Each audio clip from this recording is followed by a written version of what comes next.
mais c'est comme ayant vu sa majesté de nos propres yeux.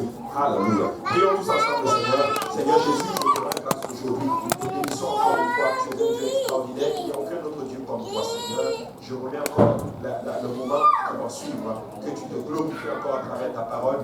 Papa, aide-moi à dispenser ceci sans crainte ni faveur. Que ton esprit me saisisse, Seigneur. Alléluia. Aide-moi à le donner, Seigneur. Que tu veux que cela soit donné, Seigneur. Et que cela nous aide. Que cela nous édifie, nous exhorte. Et nous amène à porter les fruits qui nous conduisent à la vie éternelle, Seigneur.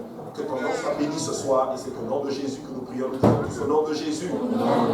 Alléluia. Et vous pouvez vous asseoir dans la présence du Seigneur. Amen. Voilà. Aujourd'hui, nous allons parler de l'Église et nous allons essayer de voir notre thème, la puissance de l'Église, et nous allons voir certaines caractéristiques qui vont nous aider à notre thème à continuer à grandir en tant que corps, en tant qu'Église. Alléluia. Parce que vous savez, nous sommes un corps. L'Église, c'est le corps du Christ. Et Christ est le chef de l'Église, il est la tête de l'Église. Et vers les années 63 après Jésus-Christ, Luc a écrit le livre de la Bible appelé les Actes des Apôtres. Nous le voyons en notre terme dans la Bible. Et c'est là que nous regardons pour savoir comment on fait pour être sauvé. Le livre des Actes. Quand tu regardes dans le livre des Actes, on voit la naissance de l'Église. On voit que l'Église est née le jour de la Pentecôte, lorsque les enfants étaient réunis dans la chambre haute. Les Écritures nous disent spécifiquement que le Saint-Esprit tout à coup se fit entendre un bruit comme celui d'un vent impétueux. Nous le voyons dans le livre de Actes chapitre 2, comme celui d'un vent impétueux. Et les 120, ils furent tous remplis du Saint-Esprit. Ils ont commencé à parler en d'autres langues, à une expérience qu'ils n'avaient jamais eue auparavant. Alléluia. Ils ont parlé dans une langue qu'ils n'avaient jamais expérimentée. Et les Écritures nous disent qu'après ceci, Pierre se lève et il prêche la parole du Seigneur. Il prêche l'Évangile. Il prêche la mort, la repentance, plutôt la mort, l'ensevelissement et la résurrection de notre Seigneur Jésus. Et la Bible dit que sur cette prédication, les hommes ont posé la question, hommes frères, que ferons-nous? Et Pierre répond que chacun répentez-vous et que chacun de vous soit baptisé au nom de Jésus et vous recevrez le don du Saint-Esprit. Et la Bible dit spécifiquement, et la Bible dit que ce jour-là, 3000 âmes obéissent à l'Évangile. Amen. Je vais juste mettre un peu d'ordre. Alléluia.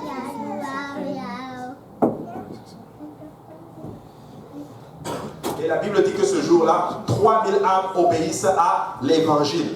Alléluia. Et c'était un moment extraordinaire. Et quand tu lis la suite, la Bible dit qu'ils ont commencé à persévérer dans l'enseignement des apôtres. Ils ont commencé à persévérer dans d'autres termes, dans la communion fraternelle et toutes ces choses. Et l'Église est née. Amen. L'Église est née sous la prédication de l'Évangile, le jour de la Pentecôte.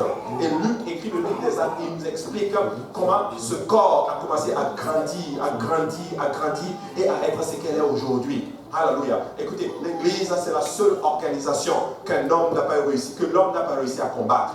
C'est la seule organisation puissante. C'est la seule organisation qui a traversé les âges, littéralement. Mais plus elle traverse les âges, malgré les persécutions, elle est de plus en plus efficace, elle est de plus en plus puissante. Alléluia. Les Nations Unies, ça va finir un jour.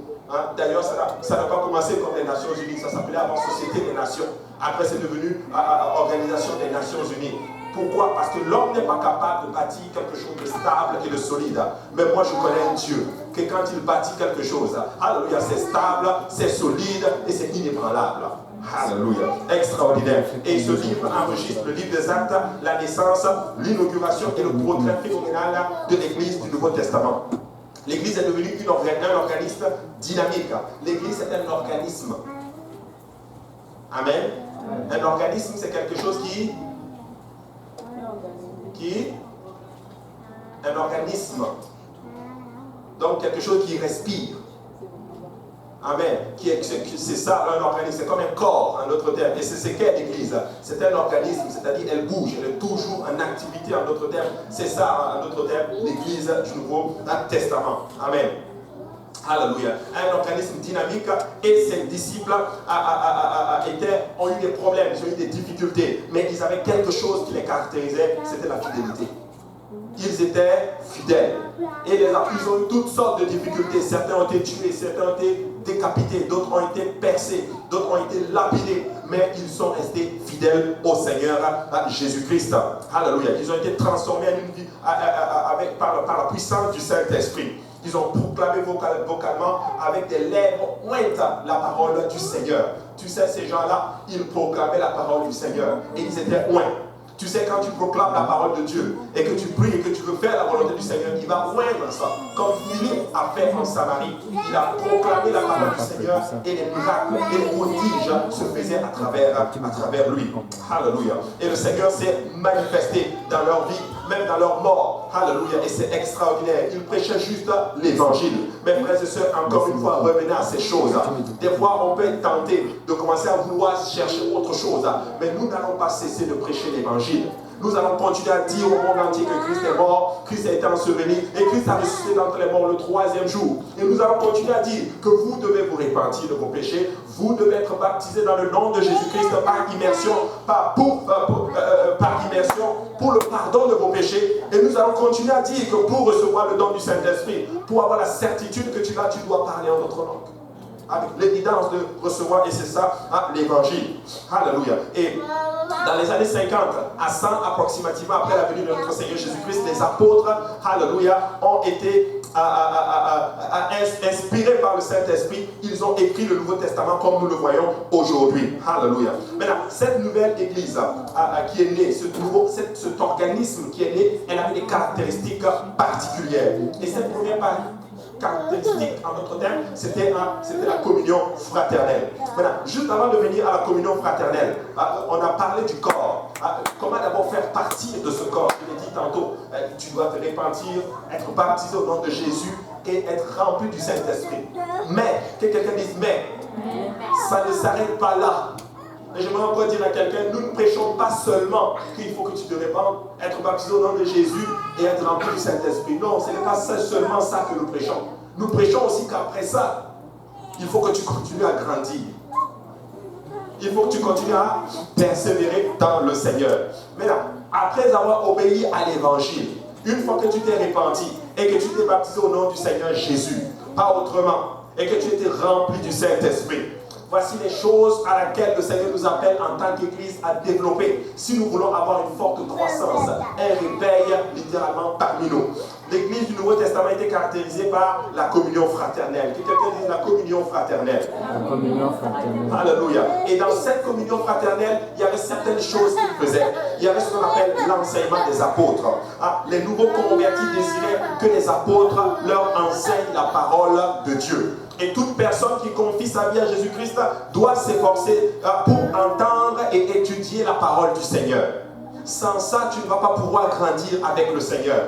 Et ces nouveaux chrétiens, ils étaient enseignés. J'ai plusieurs fois, et moi c'est mon cri de cœur, c'est l'enseignement. Mes frères et sœurs, nous devons être enseignés. Et quand tu es enseigné, laisse-moi te dire que même les démons vont fuir. Quand tu es enseigné, même les ennemis de ton âme vont commencer à te respecter. Parce qu'on ne peut pas te tromper. Parce que tu connais la parole de Dieu. Moi je crois que la meilleure délivrance, c'est l'étude de la parole de Dieu. Amen. Oui. C'est vrai, il y en a qui aiment le je ne suis pas contre cela. Mais écoute, le vrai c'est l'étude de la parole de Dieu. Et quand tu étudies la parole du Seigneur, il va partir.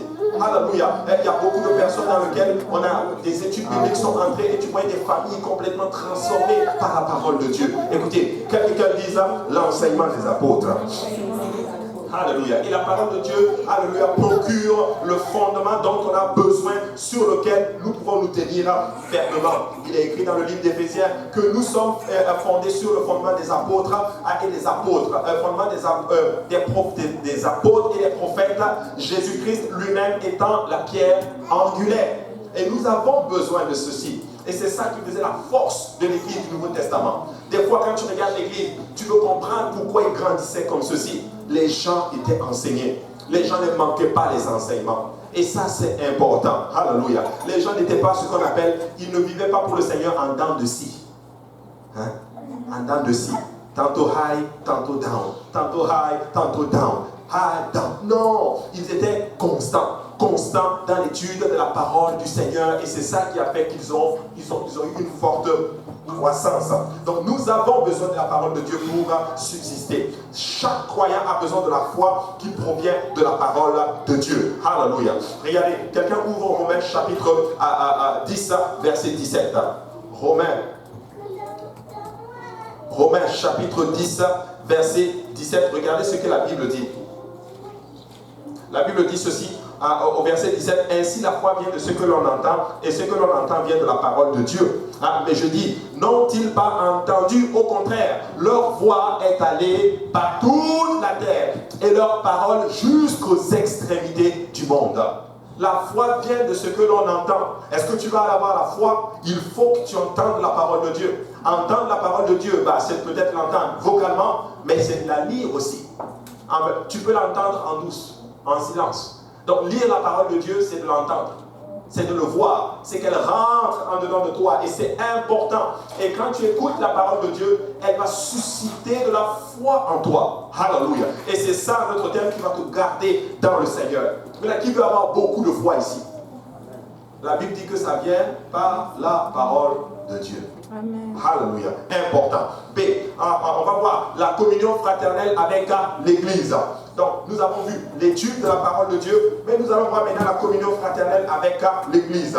Tu sais, une phrase qui décrit le mode de vie de l'Église primitive est que tous ceux qui croyaient étaient dans le même lieu. Et je vais défaire un enseignement qui circule aujourd'hui. C'est triste à dire, des gens qui disent que non, nous n'avons plus besoin de bâtiments.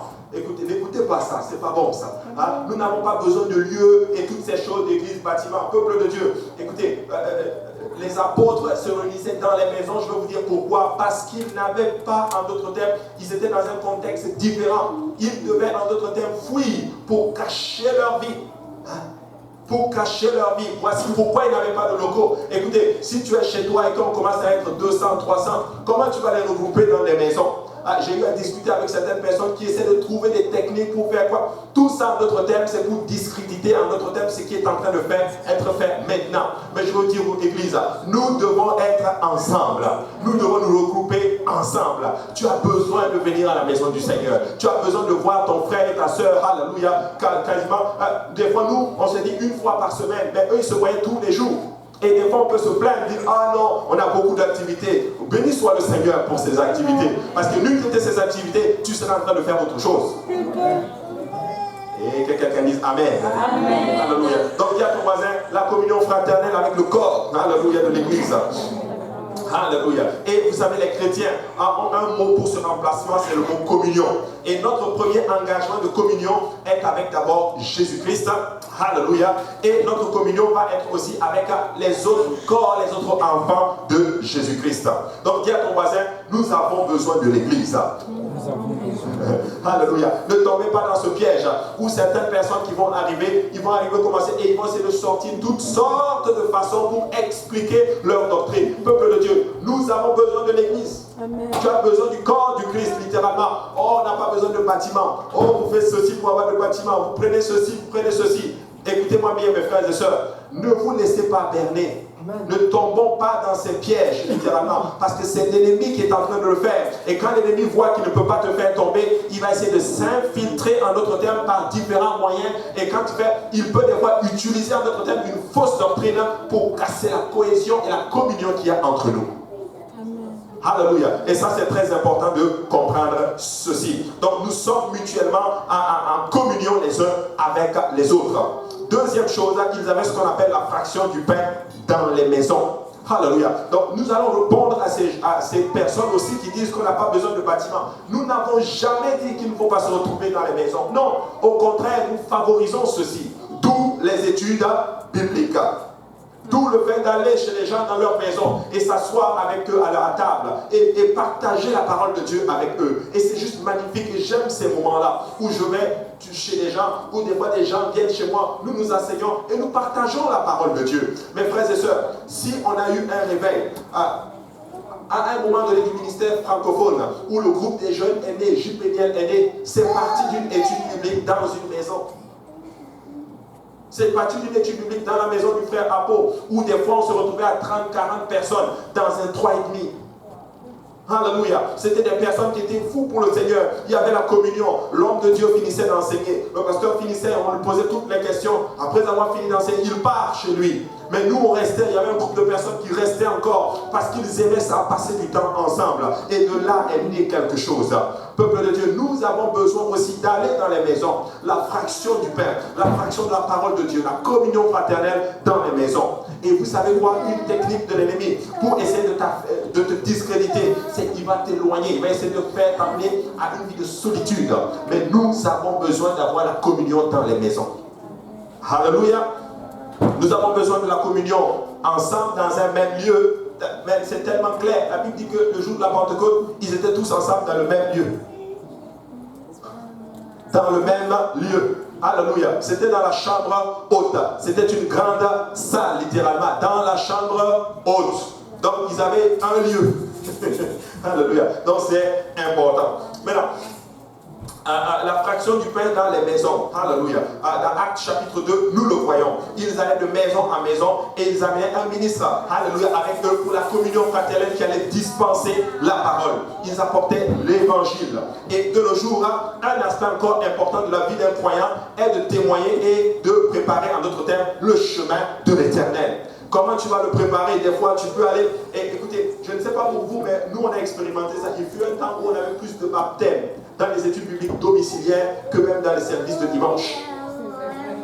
Amen. Tu vas faire une étude biblique avec quelqu'un, tu t'assois avec la personne, la conviction est là. Et on appelle des fois le pasteur à 2h, 3h du matin, des fois à 1h où il est en train de faire autre chose. Et est-ce que tu es disponible pour un baptême? J'ai déjà eu des cas où moi personnellement on m'a appelé alors que j'étais au travail. J'ai dit gloire à Dieu qu'il y ait d'autres pasteurs qui sont aussi disponibles. Alléluia. J'ai vu le pasteur quitter sa maison, pasteur Kaosi quitter. Bon, alléluia, excusez-moi. Alléluia, quitter sa maison des fois à 3h du matin et venir pour baptiser une âme. Tout simplement parce que l'église ne s'arrêtait pas juste le dimanche. Alléluia. Donc c'est très important de comprendre ces choses. Nous devons préparer le chemin du Seigneur dans nos maisons. Alléluia. Ensuite, cette église, à la fraction du pain dans les maisons, nous avons ce qu'on appelle la prière.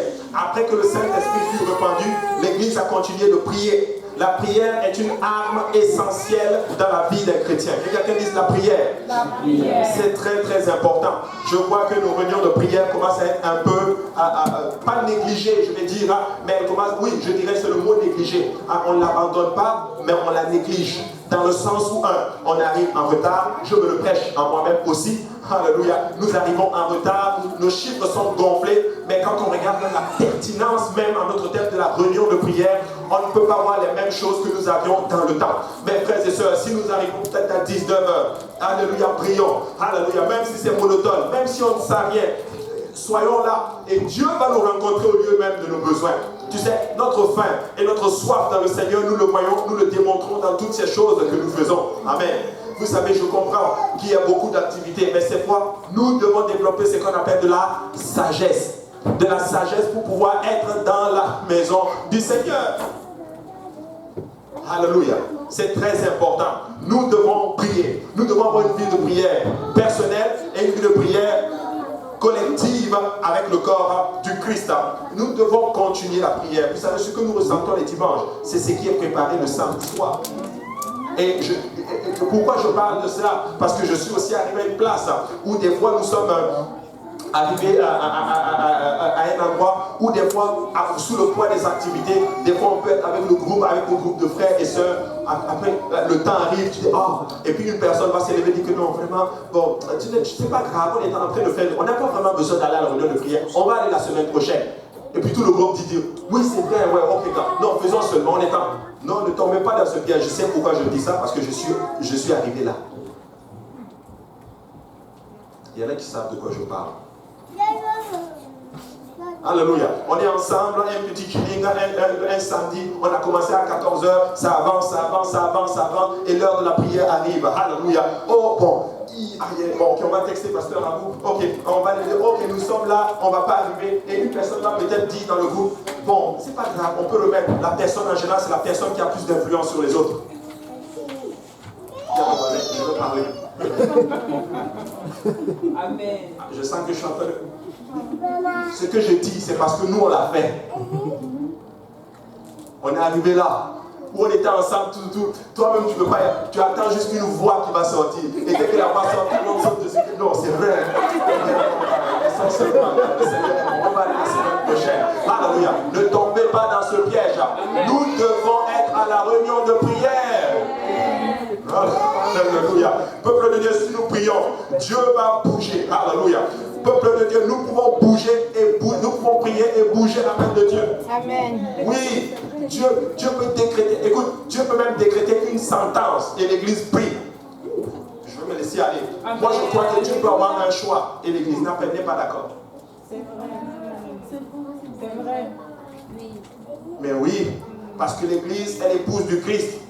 Même entre un homme et une femme, l'homme peut faire un choix et la femme n'est pas d'accord. Dans ce cas, l'homme doit tout faire pour prouver à la femme que son choix est le meilleur. Amen. Mais oui, c'est pour ça des fois que Dieu va peut-être te choisir pour faire quelque chose. Dieu t'a choisi, mais le corps n'est pas d'accord. On te combat. Dans ce cas-là, tu n'as besoin de rien faire. Tu es béni, tu ne sais pas pourquoi. Parce que Dieu va devoir prouver à l'église que c'est lui qui t'a choisi. Il va faire des miracles autour de toi. Il va t'utiliser pour faire de ces choses-là. Tu vas faire des choses et les gens n'auront pas le choix que bon. Nous, on n'est pas d'accord, mais c'est ce qu'il fait là. Un autre ne peut pas faire ça. Qui peut dire amen à ça? Quand j'ai réalisé ceci, j'ai dit waouh, Seigneur, tu es puissant. C'est pour ça qu'il faut regarder seulement à Dieu. Alléluia. Alors, peuple de Dieu, nous pouvons bouger la main de Dieu. Nous pouvons dire au papa, ça là, nous, on n'est pas d'accord. Tu pries dans l'autre sens. Comme l'église, une femme peut aller faire changer la décision de l'homme. L'homme peut prendre une décision, mais sa femme va rentrer en d'autres termes. Elle va utiliser ses atouts. Alléluia. Mais ça, vous savez de quoi je parle, les femmes. Alléluia. Une femme sait faire, elle sait. Une femme peut pousser l'homme à ouvrir son portefeuille. Tiens. Vous savez de quoi je parle, littéralement. Nous pouvons pousser Dieu à ouvrir son portefeuille, l'église de Dieu. Alléluia. Et Dieu a un portefeuille illimité. Alléluia. Nous pouvons pousser, mais nous allons le faire par la puissance de la prière. Alléluia. Esther. Moi, je regarde l'église de l'Est et je l'appelle Esther. Lève-toi, Esther, et entre, alléluia, dans la chambre du roi. Alléluia. Gloire au nom de Jésus. Alléluia. La prière, c'est important. À cause de leur prière et de leur louange, Dieu accorde la grâce à l'église. Et avec tout le peuple, il y ajouta des âmes quotidiennement. C'était pas juste des âmes, ça vient, non, c'est quotidien. Tous les jours, des âmes entrent dans le sanctuaire. Tous les jours, des âmes donnent leur vie à Jésus. Tous les jours, il y a des âmes qui sont sauvées. Tous les jours, il y a quelqu'un qui obéit à l'évangile. Et nous avons expérimenté ceci à un moment donné. Mais à un moment donné, ça s'est arrêté. Je vais encourager encore l'église. Nous pouvons encore revenir à ce moment-là où lundi, nous avons église. Mardi, nous avons église. Mercredi, église. Jeudi, église. Vendredi, église. Samedi, église. Dimanche, église. Et puis lundi, on revient encore, il y a église. Amen. Oui, c'est possible de faire ça, mes frères et sœurs. Mais prions. Alléluia. Prions. Communion fraternelle. Communion dans les maisons. Prions le Seigneur. Amen. Prions le Seigneur. Je me le prêche. Je vous assure. Ce que je prêche, c'est ma vie que je prêche. C'est ce que Dieu est en train de dire avec moi aussi. Dieu m'appelle à un autre niveau de consécration, à un autre niveau de prière. Jean-Bénet, ma femme me l'a dit. Je sens que le Seigneur est en train de nous amener à une autre dimension. Mais une autre dimension aussi veut dire d'autres responsabilités, un autre type de consécration. Alléluia. Dans ta marche avec le Seigneur, il va enlever une chose. Il va enlever une chose. Et plus il te fait monter, plus il t'amène d'un point A à un point B à C, il va toujours t'amener à quelque chose que tu dois consacrer encore une fois. C'est très important. Alléluia. Et cette église extraordinaire qui a commencé, oui, avec la prière, mais elle était aussi caractérisée par ce qu'on appelle les miracles. Que quelqu'un dise les miracles. Alléluia. Après l'inauguration de l'église et l'ascension de Jésus, le premier miracle accompli fut celui de la guérison de l'homme boiteux à la porte du temple appelé la Belle. Et ce miracle a fourni l'évidence que la puissance de Jésus-Christ était sur les disciples. Et des fois, Dieu va performer les miracles au travers de nous. Peut-être premièrement pour affermir le ministère. Premièrement pour donner la gloire à Jésus. Deuxièmement pour affermir le ministère. Et troisièmement pour bénir le peuple. Le peuple de Dieu, nous sommes dans la volonté de Dieu. Il va y avoir des miracles parmi nous. Amen. Alléluia. Vous ne le croyez pas? Il y aura des femmes stériles qui vont enfanter dans le nom de Jésus-Christ. Oui, il y a des gens qui sont malades qui vont être guéris dans le nom de Jésus-Christ. Il y a des gens qui vont avoir la restauration dans leur vie à un niveau que vous ne pouvez juste même pas imaginer. Il y a des personnes que l'immigration va dire, tu quittes quitte. Et ils ne vont pas quitter dans le nom de Jésus. Et c'est même agent qui te dit quitte, lui-même va signer ton document et te dire tu restes. Alléluia. Tu peux inclure peut-être un autre frère ou une autre soeur dans le dossier. Alléluia. Écoutez, tu vas performer des miracles, mais il va le faire pour la gloire de son nom et affermira le corps, affermira l'église. Qu'est-ce que je veux dire par là? Attendons-nous à voir des miracles. Si tu n'es pas en attente, tu vas avoir du mal avec ceci. Attends-toi à voir que Dieu va performer quelque chose dans ta vie. Alléluia. Important de comprendre ces choses. Le Seigneur n'a pas changé. Il irait encore de nos jours. Lorsque l'incrédulité, le manque d'obéissance et la mondánité sont rejetés, le Seigneur accomplira des miracles tels qu'il a fait dans l'église primitive. Nous allons parler d'abord de ces choses. L'incrédulité, que quelqu'un dise l'incrédulité. Ce sont des choses qui vont bloquer les miracles dans la maison du Seigneur. Si nous sommes incrédules, alléluia, nous allons perdre littéralement ce que le Seigneur veut faire dans nos vies. Que quelqu'un dise, le Seigneur veut faire de grandes choses. Ne sois pas incrédule. Il faut croire au Seigneur. Il faut croire au Seigneur. Il faut croire au Seigneur. Ne soyons pas incrédules. L'incrédulité, c'est pas bon. Crois. Tout au moins déclare ceci. Seigneur, je crois, mais aide mon incrédulité. Amen. Oui. Ça peut être difficile, mais aide-moi seulement à croire, papa. Il va le faire. Alléluia. Des fois, on le dit, on le martèle, on le dit, on le martèle. Des fois, certains d'entre vous dites même, on connaît la chanson. Hein, il va encore dire, Dieu va le faire. Il va encore, mais Dieu va quand même le faire. Amen. Moi, je le crois que Dieu va le faire. Alléluia. L'incrédulité, ce n'est pas bon. Jésus lui-même n'a pas fait de miracles, beaucoup de miracles dans la zone dans laquelle il a grandi à cause de leur incrédulité. Peuple de Dieu, est-ce que certains d'entre vous croyez que Dieu va sauver les membres de vos familles? Ou est-ce que vous regardez tout simplement à la dureté de leur cœur? Alléluia. Ne regarde pas la dureté du cœur, littéralement. Oui, ils sont durs, mais il n'y a aucun cœur qui peut résister à Jésus. Amen. Alléluia. Oui, il a touché Paul. Il a touché quelqu'un comme Pierre. S'il a touché Paul, qui était un meurtrier, c'est pas ton père qui ne peut pas toucher, c'est pas ta mère qui ne peut pas toucher, c'est pas ton frère, c'est même pas la personne pour laquelle tu pries qui ne peut pas toucher. Il peut le toucher, il va le faire, et toi tu vas lui donner toute la gloire. Mais est-ce que tu crois? Amen. Il faut croire. Alléluia. Ensuite, après l'incrédulité, le manque d'obéissance. Ah, ça c'est notre problème à nous, ça. Je fais mon mea culpa le premier. Il faut payer au Seigneur. Si le Seigneur te demande ça, fais-le. Est-ce qu'il y a des gens ici que Dieu te dit, lève-toi et prie? Est-ce qu'il y a des gens des fois qui bon, le Seigneur est bon. Mais Seigneur, aide-nous à obéir. Parce qu'à toutes les fois où Dieu m'a dit, lève-toi, prie, que j'ai prié, je vous assure, j'ai vu la main de Dieu bouger la journée. Oui. J'ai vu la main du Seigneur bouger. Si nous prions qu'on obéisse au Seigneur, on obéit dans la marche, la consécration, il va faire de grandes choses. Ensuite, on va parler de la mondanité. La mondanité, c'est lorsque nous voulons prendre les principes du monde pour l'appliquer dans notre marche dans le Seigneur. Mes frères et sœurs, nous sommes à une place où des choses mondaines sont en train de se passer. Mes frères et sœurs, je vais encore parler. Arrêtez cette affaire de dire, ah, là-bas, eux, ils font ça comme ça. Pourquoi c'est pas... Oublie ça. Laisse-les. Eux aussi, ils ont leur relation avec Dieu. Amen. Toi, concentre-toi sur toi-même.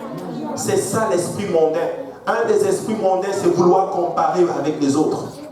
Vouloir faire comme les autres. Tu n'as pas besoin de faire comme eux. Nous sommes différents. Nous sommes le peuple de Dieu. Ah, mais pourquoi eux ils font ça? Mais nous, on ne peut pas le faire. Ce n'est pas bien grave. Laisse-les en notre terme. Ça ne glorifie pas Dieu. Toi, marche dans les voies du Seigneur et Dieu va faire de grandes choses dans ta vie. Alléluia. Je vais même aller beaucoup plus loin. Puisqu'on est ici, parlons. Alléluia. Oh, mais moi, je suis allé même dans telle église. UPC. Pourquoi je vois ça? Et pourquoi vous... Écoutez, laisse ça. Laisse ça. Concentre-toi sur Dieu.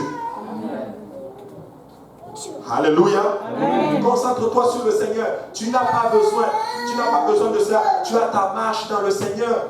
Laisse-les. Et tu ne sais même pas où ils sont. Tu ne sais même pas quel niveau spirituel ils sont. Tu ne sais même pas quelles sont les difficultés, les challenges qu'ils traversent. Amen. Dieu m'a montré une chose. de ne jamais apprendre, de ne même pas juger, même une église qui n'est pas une église. Amen. Laisse-les. Laisse-les tranquilles. Toi, où est-ce que tu en es avec Jésus? Oui, mais des fois, nous ne voulons pas laisser les gens tranquilles. On est des spécialistes pour attaquer les autres. Alors que nous-mêmes, Jésus a dit ceci. Ah, pourquoi tu vas enlever la paille qui est dans l'œil de l'autre, alors que chez toi, là, c'est une poutre? Merci Seigneur. Pourquoi? C'est pour ça que je vais être honnête avec vous. Pourquoi j'en parle? Ce n'est pas pour créer quoi que ce soit. C'est juste que je veux vous transmettre un esprit, une façon de penser. C'est ça que je veux transmettre. Je n'ai aucune arrière-pensée, mais je vais vous dire, en termes de ministère, je vous assure, je ne sais même pas ce qui se passe dans le ministère des autres. Ça ne m'intéresse pas. Pas que ça ne m'intéresse pas. On a trop de choses à faire ici. Concentrez-vous sur votre travail. Amen. C'est ça que je dis. Amen. Mais hey, si tu veux savoir ce qui se passe là-bas, tu ne vas pas y arriver. Tu vas manquer des bouts de ta consécration. Et tu ne seras pas performant dans ce que Dieu veut que tu fasses. Dieu va montrer quelque chose. Certaines choses n'arrivent pas dans nos vies parce que nous ne sommes pas là où on doit être avec le Seigneur. Que quelqu'un dise Amen. Amen. Alléluia. Donc nous ne voulons pas de là. Nous voulons. Il ne faut pas permettre que ces choses viennent nous continuer à persévérer dans le Seigneur. Alléluia. Le Seigneur accomplira ses miracles. Du miracle de la guérison de l'homme boiteux s'en suivit que les gens se sont rassemblés et Pierre a prêché son deuxième sermon et plusieurs autres âmes sont venues au Seigneur. Ils ont cru.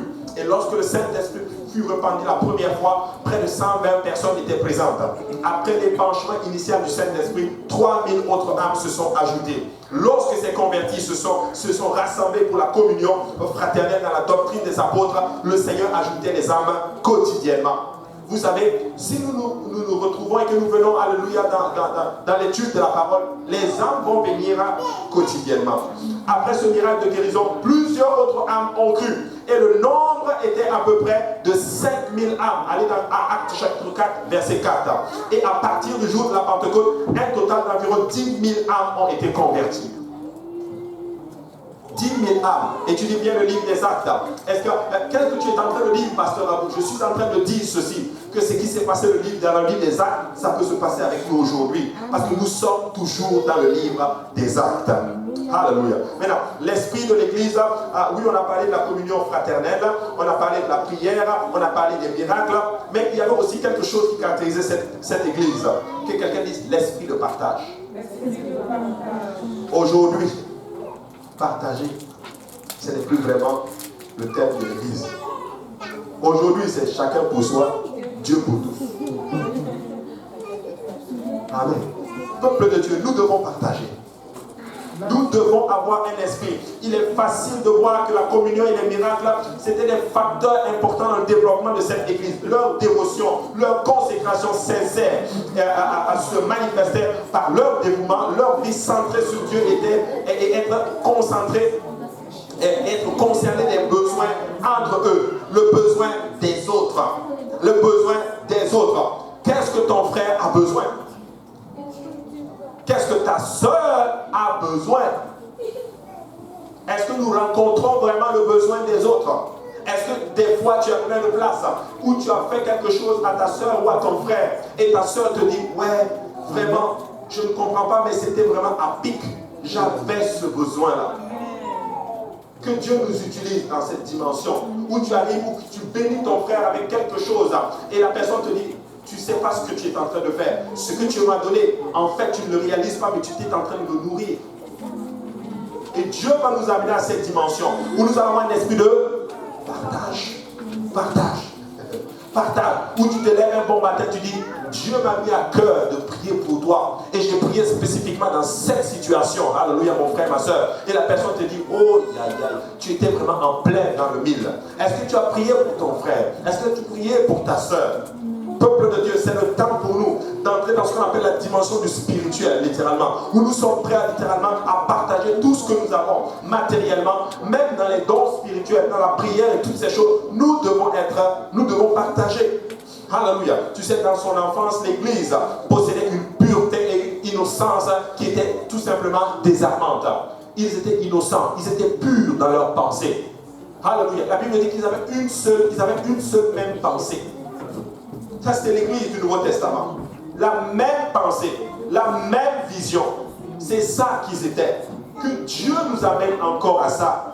Mes frères et sœurs, je suis en train de vouloir terrasser un esprit. On l'a terrassé déjà. Au nom du Seigneur Jésus. Alléluia. Peuple de Dieu, que cet esprit de partage soit au milieu de nous. Amen.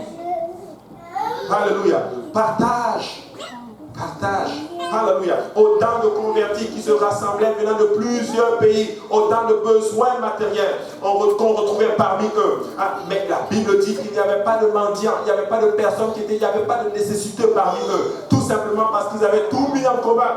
Je n'ai pas dit qu'il faut aller vendre ta voiture, vendre tes affaires, ok, venez déposer, partager. Ce n'est pas de ça que je parle. Alléluia. Mais si le Seigneur te dit de le faire, c'est pas. Mais c'est bien que fortifier mon frère. Mais fais-le. Mais ce que je veux dire par là, que le Seigneur nous aide à atteindre cette dimension littéralement où nous partageons ce que le Seigneur nous a donné. Alléluia. Très important. Je vais parler en fait à certaines personnes aussi. Alléluia. Maintenant, nous ne voulons même pas. Quand je dis partage, vous voyez vraiment tout ce qui est matériel, argent, toutes ces choses. Et c'est bon. Vraiment, si tu peux partager l'argent que Dieu t'a donné, c'est bon aussi. Alléluia. Mais je veux parler de partager les ressources humaines. Il y en a qui m'ont compris. Partage ta ressource humaine. Exemple, moi je suis marié.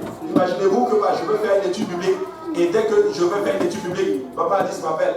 Ah, tu allais faire encore une étude biblique? Et tu es là-bas encore jusqu'à 21h. 21h, c'est même pas tard. Jusqu'à 21h. Je prends Papa Alice pour ne pas avoir de problème. Tu allais encore? Non. Mais écoutez, nous on a fait ça avec Pasteur. Pasteur Kaouzi enseignait et rentrait chez lui à 23h minuit. Maman Jolie n'a jamais dit tu es parti faire. Écoutez, peuple de Dieu, partage ta ressource humaine. Amen. Partage ton mari. Amen. Partage ta femme. C'est pas, pardon, c'est pas.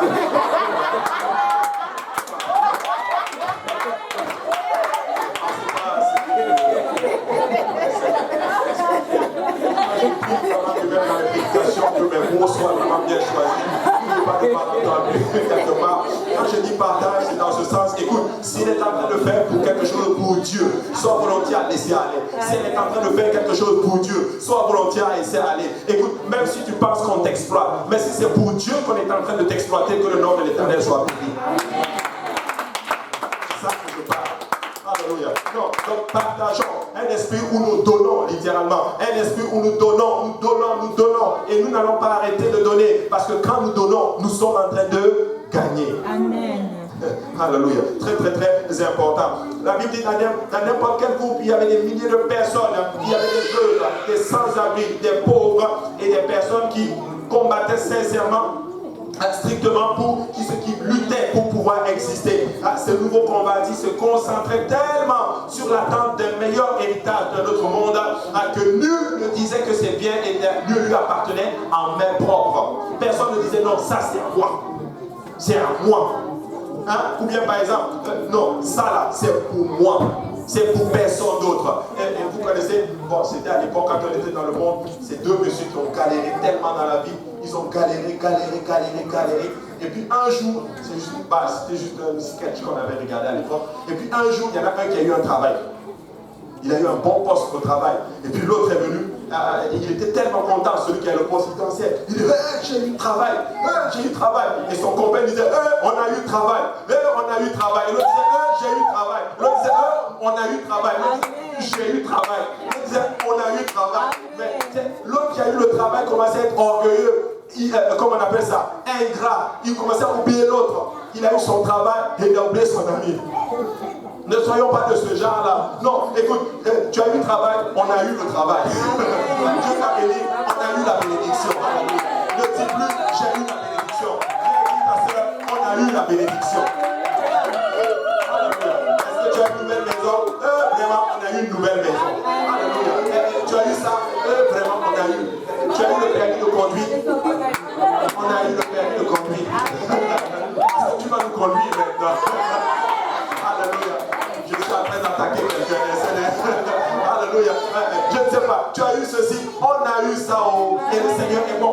on a cette pensée, écoutez, notre soeur se marie, nous allons tous nous marier. Notre frère se marie, nous allons tous nous marier. Alléluia. Hey, je dis à quelqu'un, ton mariage là, on prend ça perso. C'est notre mariage. Alléluia. Écoute, je vais dire à quelqu'un aujourd'hui, ta vie là, nous prenons ça perso. Nous sommes un, nous partageons tout. Et dis à ton voisin ou voisine, on est ensemble. Dans sa perso.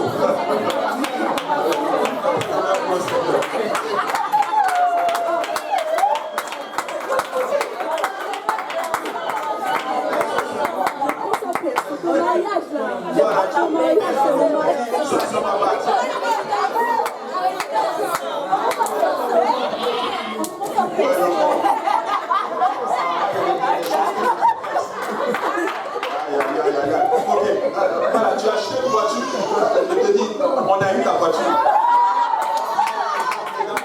C'est impossible, alléluia. Vous savez, Dieu est Seigneur.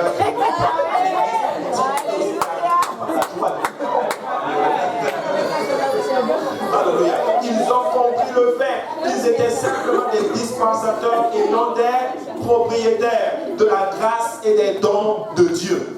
C'est de ça que ça parle. Dieu m'a parlé là-dessus. Et des fois, on a tendance à parler, oh, j'ai fait ceci, j'ai fait ceci. Non, peuple de Dieu, ensemble, nous l'avons fait. Ta bénédiction que tu as eue, tu ne sais pas qui a prié pour toi. Alléluia. Tu ne sais pas qui a prié pour toi. Écoutez, Dieu, j'ai demandé ceci au Seigneur. Permets pas qu'un jour je devienne un grand vers toi, ou même un grand vers le peuple de Dieu. Dieu m'a montré les choses.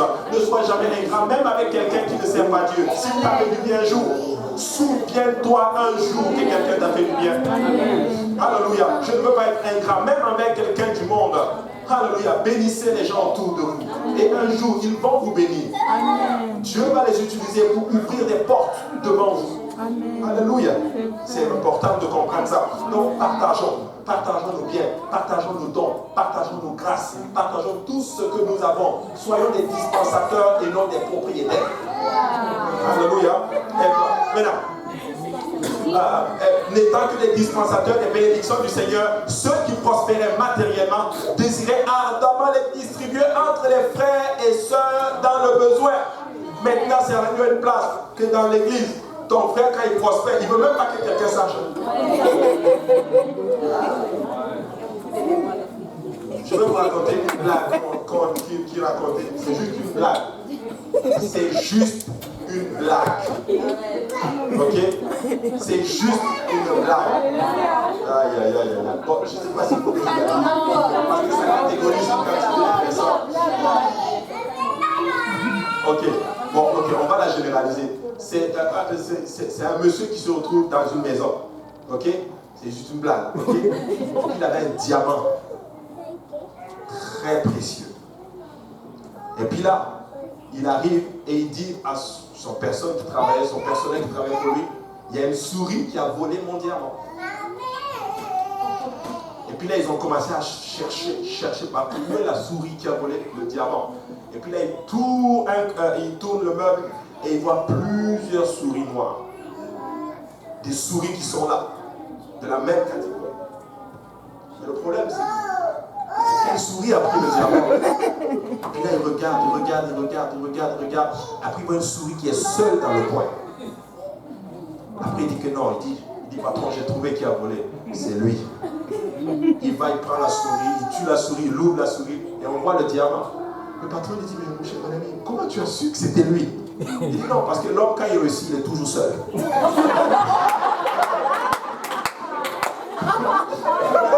J'ai su que c'était lui. Le gars a réussi, il a laissé le gars. N'abandonne pas tes frères quand tu réussis.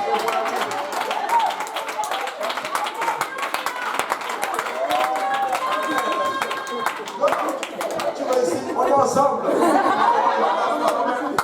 Des fois, voici l'homme quand il réussit. Les marches changent. Écoute, on est le même, mes frères et sœurs. On est ensemble, on a galéré ensemble, on va réussir ensemble, on va réussir ensemble.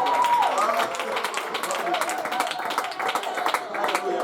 Donc, les dispensateurs. Alléluia. Donc, Ils ont vendu des maisons, des propriétés. Et leurs revenus furent placés aux pieds des apôtres. Alléluia. Et Barnabas, c'est celui qui a montré le chemin.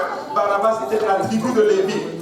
Peut-être qu'il se rappelait littéralement que des centaines d'années auparavant, Dieu avait promis d'être sa part et son héritage. On le voit dans Deutéronome 19, où le Seigneur disait que les Lévites n'avaient pas besoin d'avoir des terres, littéralement, car Dieu était leur héritage. Rappelez-vous, quand Dieu a commencé à partager la terre promise entre les différentes tribus, à Lévi, il a dit, toi, tu ne vas pas avoir de terre, parce que tout simplement, l'Éternel est ta part. Et Barnabas était un Lévite.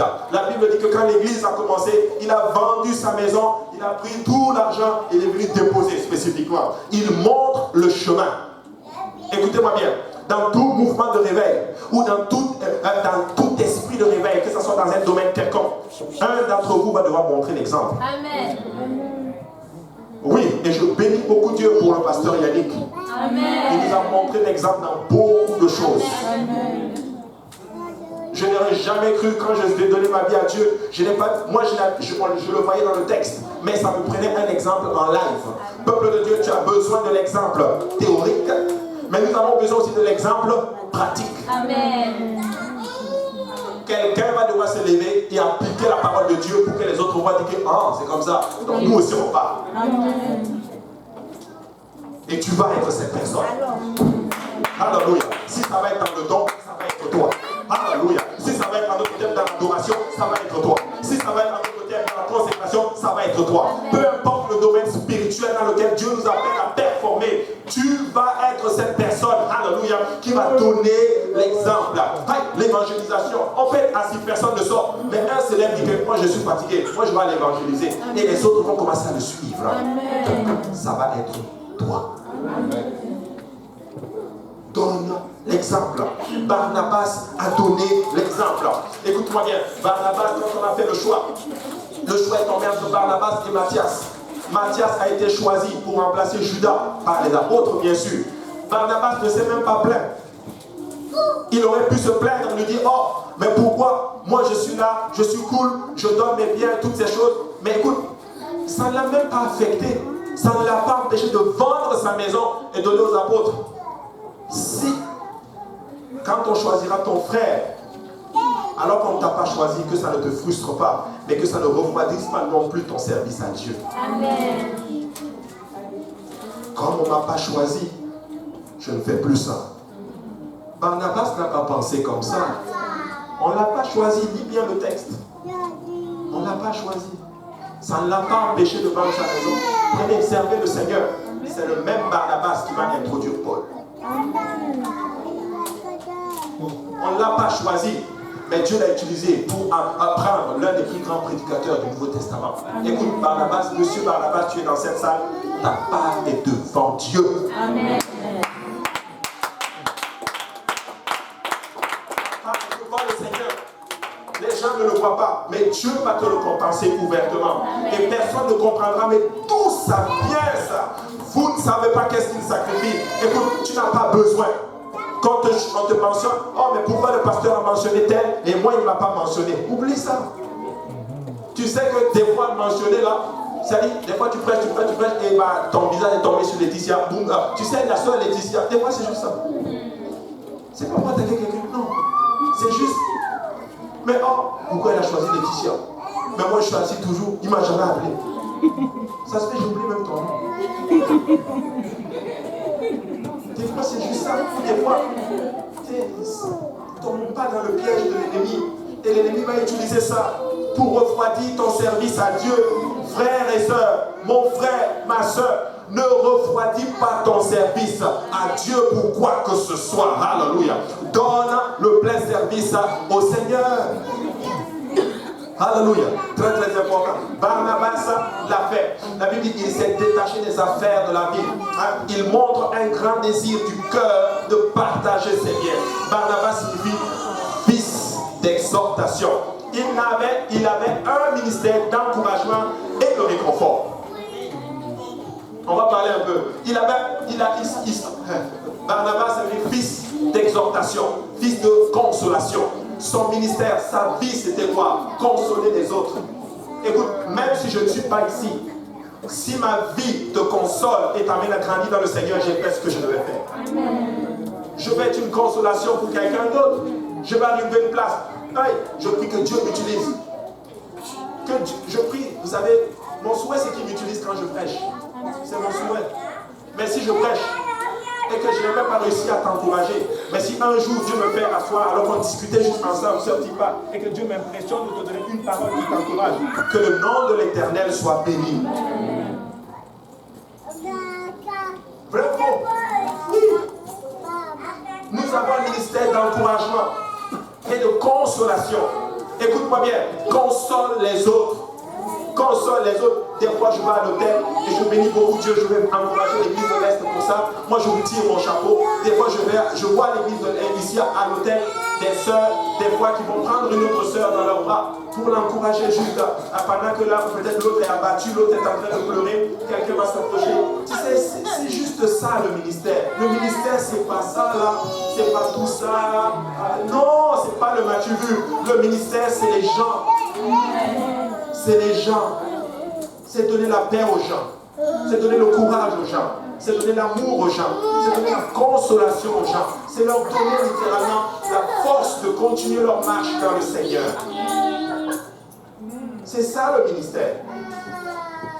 Et si nous faisons ça, nous avons atteint notre but.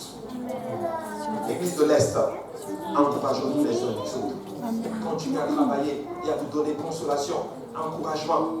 Même si quelqu'un est abattu, ne soyez jamais négatif. Ne sois pas négatif. Ton frère a un projet. Toi, ton travail, c'est vraiment de le casser, de le démotiver jusqu'à ce qu'il dise non, je ne vais même plus faire ça. Ça ne fait même pas de sens. Moi, je t'encourage, mon frère, ma soeur, dans ton projet. Amen. Tant que c'est dans la voie de Dieu, tu as prié. Oh, Dieu m'a parlé cette semaine. Dieu m'a parlé à la veillée. Et j'ai noté, commencé à noter dans mon iPad. J'ai commencé à noter quelque chose sur la prière et Dieu m'a parlé. Dieu m'a vraiment parlé. J'aime ça quand il me parle. Vous savez ce qu'il m'a dit? Tu sais, il n'y a pas de mauvais choix pour un enfant de Dieu. Là, vous dites, ah, mais qu'est-ce qu'il raconte? Mais je vais te l'expliquer. Si tu as prié, Dieu va te battre. Pourquoi? Et Dieu va attirer vers Jésus. Il a prié toute la nuit. Et il a choisi, ensuite il a choisi les 12 apôtres. Et dans son choix, il y avait Judas. Et Dieu me dit ceci. Même si tu as prié et que dans ton choix, il y avait Judas, Judas va quand même t'amener vers ta destinée. Amen.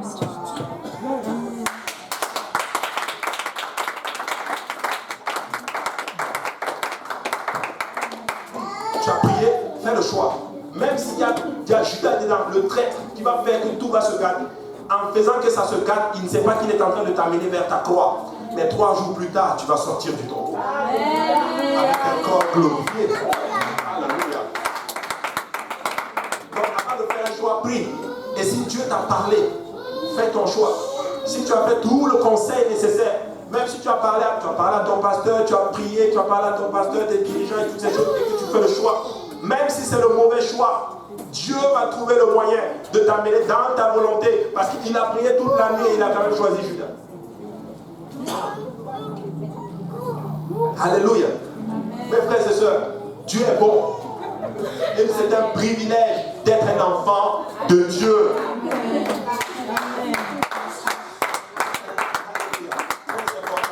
Il console, réconforte. Console, réconforte. Console, réconfort. Toujours. J'ai tellement envie que quand ça ne va pas, quand je viens ici à l'église, je veux sortir d'ici encouragé. Pas sortir d'ici la tête baissée. Pas sortir d'ici avec oh ben, je suis abattu, puis là je sors d'ici plus abattu encore. Non. La maison de Dieu, c'est pas ça. Amen. Très important. Plus tard, dans son ministère, il a encouragé le cercle apostolique de prêcheurs d'accueillir Paul comme l'un des confrères. C'est lui qui était, en d'autres termes, la passerelle pour introduire, en d'autres termes, Paul. Barnabas, écoute-moi bien. Peut-être que tu souffres parce qu'on ne t'a pas choisi. Peut-être que tu souffres parce qu'on a donné telle chose à quelqu'un d'autre et on ne te l'a pas donné. Peut-être que tu souffres pour quelque chose, je ne sais pas.